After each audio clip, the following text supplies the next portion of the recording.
کہ یہ جمادات کیا پہچانے گے اللہ کو، پہاڑ کیا پہچانے گا اللہ کو پہچاننے کی صلاحیت انسان میں ہے۔ تو یہ چونکہ ایک فلسفہ ہے باقاعدہ کہ اللہ نے تعالیٰ، اسی سے میں کہہ رہا ہوں اگر گناہ نہ ہوتا اور پھر توبہ نہ ہوتی اور میں اس کو معاف نہ کرتا تو میری شان غفاری کا ظہور کیسے ہوتا؟ میری شان ہے، غفار بھی ہوں، ستار بھی ہوں، اس کا ظہور کیسے ہوتا؟ تو والذی نفسی بیدہ لو لم تذنبوا لذهب اللہ بکم ولجاء بقوم یذنبون فیستغفروا اللہ فیغفر لهم۔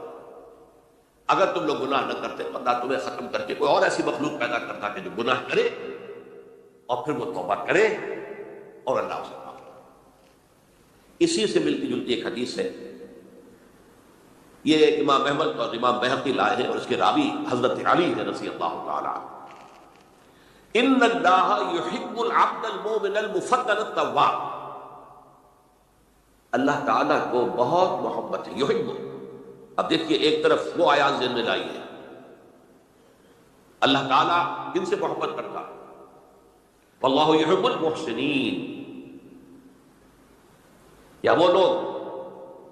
ان اللہ یحب الذین یقاتلون فی سبیلہ صفا کانہم بنیان مرصوص، اللہ محبت کرتا ہے ان بندوں سے جو اس کی راہ میں جنگ کرتے ہیں صفے باندھ کر، گویا سیسا پلائی ہوئی دیوار ہے۔ یہ ہے مثبت کام، نیک کام، محسنین، اللہ کی راہ میں قتال کرنے والا۔ یہاں اس کے برعکس کہا جا رہا ہے ان اللہ یحب، اللہ تعالیٰ محبت کرتا ہے اپنے اس بندے سے، العبد المؤمن، جو مومن ہو۔ اس کی ایک اور بڑی پیاری حدیث آئے گی، المفتن التواب، جو بہت فطروں میں مبتلا ہو جاتا ہو اور پھر بہت توبہ کرتا ہو، مفتن التواب، لیکن ساتھ ہی پلٹتا ہو، رجوع کرتا ہو، پھر اللہ کے حضور میں حاضر ہوتا ہو، پھر معافی مانگتا ہو۔ اللہ تعالیٰ کو اپنا ایسا بندہ بہت پسند ہے۔ اب میں کچھ اور حدیثیں آپ کو سنا رہا ہوں۔ توبہ کا دروازہ دو اعتبارات سے کہا گیا ہے کہ ایک وقت آنے پر بند ہو جاتا ہے۔ ایک حدیث کے تو الفاظ میں نوٹ کر کے نہیں لایا ہوں کہ اللہ تعالیٰ نے توبہ کا ایک دروازہ اتنا چوڑا کھلا رکھا ہوا ہے کہ جس کو عبور کرنا جو ہے وہ سال ہا سال میں ممکن ہو، اور یہ بند نہیں ہوتا جب تک کہ سورج مغرب سے طلوع نہ ہو جائے۔ یہ قیامت کی جو آخری، قریب قیامت کی جو آخری نشانیاں ہیں ان میں سے وہی حدیث میں آپ کو سنا رہا ہوں، عن ابی ہریرہ رضی اللہ تعالی عنہ، اور یہ مسلم شریف کی روایت ہے، من تاب قبل ان تطلع الشمس من مغربها تاب اللہ علیہ، سورج کے مغرب سے طلوع ہونے سے قبل تک جو لوگ توبہ کریں گے اللہ تعالیٰ ان کی توبہ قبول کر لے گا۔ البتہ جب وہ قیامت کی وہ نشانی ظاہر ہو جائے کہ سورج مغرب سے طلوع ہو رہا ہے، اب دروازہ توبہ کا، اب اس کے بعد اگر توبہ کوئی کرتا ہے تو اللہ تعالیٰ اس کی توبہ کو قبول نہیں کرے گا۔ یہ تو اجتماعی سطح پر ہوئی، انفرادی سطح پر۔ عن عبداللہ بن عمر رضی اللہ تعالی عنہما عن النبی صلی اللہ علیہ وسلم قال ان اللہ عز وجل یقبل توبۃ العبد ما لم یغرغر، یہ ترمذی میں ہے حضرت عبداللہ بن عمر رضی اللہ تعالی عنہما سے کہ اللہ تعالیٰ اپنے بندے کی توبہ قبول کرتا ہے جب تک کہ وہ جسے ہم کہتے ہیں گھنگرو نہ بولنے لگے حلق کے اندر، جبکہ نزع، عالم نزع ہو اور جان جو ہے وہ آ کر پھر یہاں اٹکتی ہے، تو اس وقت تک دروازہ کھلا ہے توبہ۔ لیکن جب یہ شکل ہو گئی تو دروازہ کھلا۔ یہ انفرادی سطح پر ہو گیا، جب آپ کے موت کے آثار اتنے واضح ہو گئے کہ اب جا رہے ہیں، اب توبہ کرے گی تو توبہ قبول نہیں ہوگی۔ اجتماعی سطح پر جب قیامت جو ہے اس کی وہ گھڑی آ گئی کہ سورج مغرب سے طلوع ہو گیا، اب توبہ کا دروازہ کھلا۔ ایک اور حدیث ہے جو میں نے بہت مرتبہ اس کا ترجمہ تو آپ کو بہت دفعہ سنایا ہے، آج میں چاہتا ہوں اس کو پورے متن کے ساتھ آپ کے سامنے رکھوں۔ یہ حضرت انس بن مالک رضی اللہ تعالیٰ عنہ سے مروی روایت ہے جو حضور کے خادم خاص تھے، اور یہ متفق علیہ بھی ہے، یعنی بخاری میں بھی ہے، مسلم میں بھی ہے، لیکن تھوڑا سا فرق ہے الفاظ کا۔ تو جو مسلم شریف کی روایت ہے اس کے الفاظ کیا ہے؟ للہ اشد فرحا بتوبۃ عبدہ حین یتوب الیہ، جان لو اللہ تعالیٰ کو زیادہ خوشی ہوتی ہے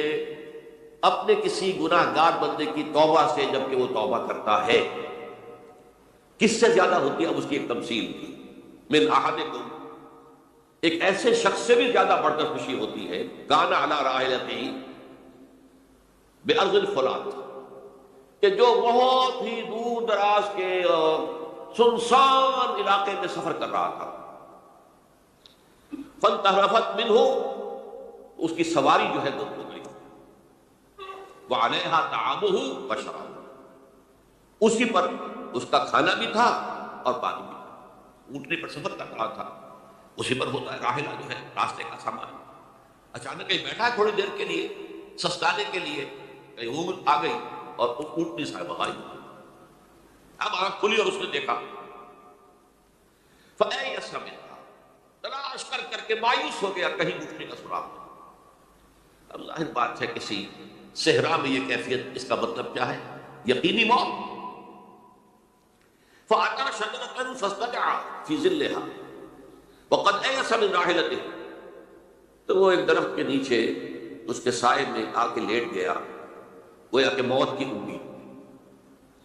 فَبَيْنَهُمَا وَهُوَ كَذَلِكَ إِذْ هُوَ بِهَا قَائِمٌ عِندَهُ، اس کی کہیں دوبارہ آنکھ لگی ہے، جو کھولا تو دیکھا اونٹنی تو موجود ہے کھڑی، تو وہ فوراً اس کی وہ جو رسی ہے وہ پکڑتا ہے، فَأَخَذَ بِخِتَامِهَا ثُمَّ قَالَ مِنْ شِدَّةِ الْفَرْحِ، اب جو اسے مسرت ہوئی اس کا آپ اندازہ کر سکتے ہیں، ایک یقینی موت کا معاملہ آ چکا تھا، اور اچانک اللہ تعالیٰ نے کھوئی ہوئی اونٹنی جو ہے وہ واپس دلا دی۔ تو وہ کہنا تو یہ چاہتا تھا اللہ تو میرا رب ہے، میں تیرا بندہ ہوں، لیکن جسے ہم کہتے ہیں کہ خوشی کی انتہا فرد مسرت میں ایسی زبان لڑکھڑائی، اس نے کہا اللہم انت عبدی وانا ربک، اے اللہ تو میرا بندہ ہے، میں تیرا رب ہوں، یہ کہنا تو یہ کیا ہے؟ فرد مسرت، جسے آپ خوشی کی انتہا، کہ جس میں انسان جو ہے اتنی بڑی فتح کر بیٹھتا ہے، اللہ کو اپنے کسی گناہ گار بندے کی توبہ سے اس سے بھی زیادہ خوشی۔ اب ظاہر بات ہے کہ تماثیل کس لیے؟ بعض لطائف، بعض حقائق اتنے لطیف ہوتے ہیں کہ ان کو بیان نہیں کیا جا سکتا بتمام کمال، تو مثالوں کا سہارا ہے۔ اللہ کو کتنی خوشی ہوتی کیا سمجھے گے؟ لہذا یہ مثال تو سمجھ میں آ گئی نا، کہ ایک لقودق صحرا میں انسان سفر کر رہا تھا، ایک ہی اونٹنی ہے، اسی پر اس کا پانی ہے، اسی پر اس کا کھانا ہے، تو کہیں ٹھہرا ہے تھوڑی دیر کے لیے، اونٹنی غائب ہو گئی، اور اس کے بعد تلاش کر کے شمال مغرب جنوب ہر جگہ دیکھ لیا آپ نے، کہیں اونٹنی کا سراغ نہیں، اب موت کے انتظار میں لیٹ گیا کہ اچانک دیکھتا ہے اونٹنی موجود، تو وہ اس شدت فرح میں یہ کہہ بیٹھتا ہے اللہم انت رب انت عبدی وانا ربک انا للہ و انا الیہ راجعون۔ اب دیکھیے ایک حدیث وہ آ رہی ہے، اور اس کو یوں سمجھیے، اللہ تعالیٰ نے جو انسان پیدا کیے ہیں ان کے مزاج مختلف ہیں، ان میں کچھ لوگ ہوتے ہیں جو قوی ہوتے ہیں ارادے کے، جو فیصلہ کر لیا ڈٹ گئے، کچھ لوگوں میں وہ قوت ارادی اتنی مضبوط نہیں ہوتی، وہ ادھر ادھر سوچتے رہتے ہیں، کچھ لوگ جسمانی طور پر بہت توانا ہوتے ہیں، کچھ لوگ جسمانی طور پر پیدائشی طور پر کمزور ہوتے ہیں۔ تو اگر کوئی قوت ارادی کمزور رکھنے والا شخص ہے، وہ بھی تو اللہ کی تخلیق ہے، اللہ کا بندہ ہے، خطاؤں کا ظہور ہو جاتا ہے، توبہ کرتا ہے، پھر کچھ عرصے کے بعد پھر خطا کا ظہور ہو جاتا ہے، پھر توبہ کرتا ہے، تو ہم تو یہ سمجھیں گے کہ ایک حد کے بعد پھر اس کی توبہ قبول نہیں ہونی چاہیے، لیکن حدیث سنیے، وعن ابی ہریرہ رضی اللہ تعالی عنہ قال قال رسول اللہ صلی اللہ علیہ وسلم ان عبدا اذنب ذنبا، یقیناً ایک بندہ جو ہے وہ ایک گناہ کرتا ہے، فقال، پھر وہ کہتا ہے رب، اے میرے پروردگار، اذنبت فاغفر لی، مجھ سے گناہ ہو گیا ہے، مجھے معاف فرما دے۔ فقال ربہ، تو پروردگار یہ کہتا ہے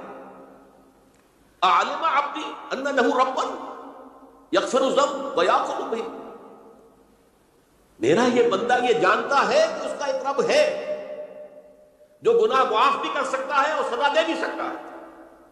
کیا معنی ہوا؟ گناہ اس نے کیا ہے لیکن جانتا ہے اللہ کو کہ وہ معاف بھی فرما سکتا ہے، تبھی تو وہ اللہ سے معافی کی درخواست کر رہا ہے۔ اس کے اس جاننے کی بنیاد پر، اس کے اس علم کی بنیاد پر، اس کے اس ایمان کی بنیاد پر فرمایا غفرت لعبدی، میں نے اپنے بندے کو معاف کر دیا۔ ثم مکث ما شاء اللہ، پھر وقت گزرا جتنا کہ اللہ نے چاہا، ثم اذنب ذنبا، پھر اس سے گناہ ہو گئے، فقال رب اذنبت ذنبا فاغفر، پھر کہتا ہے پروردگار مجھ سے گناہ ہو گیا، پھر مجھے معاف فرما دے۔ فقال ربہ، اللہ فرماتا ہے علم عبدی ان لہ ربا یغفر الذنب،